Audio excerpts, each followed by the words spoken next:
Nyumba inapangishwa kwa Parangao.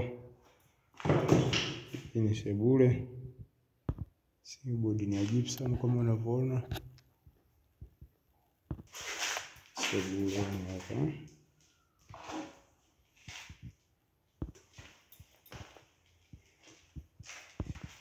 Hichi chumba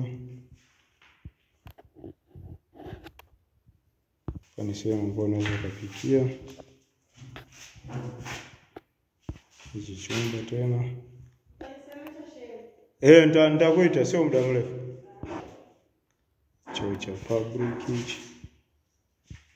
Cha public. Chumba cha kulala ambacho ni master.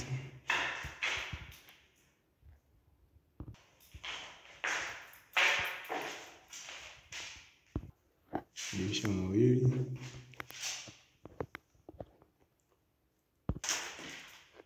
Hichi ni self. Yani hichi ni chumba self.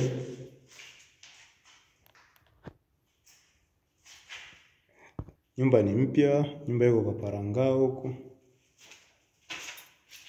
Iko kwa Parangao huko.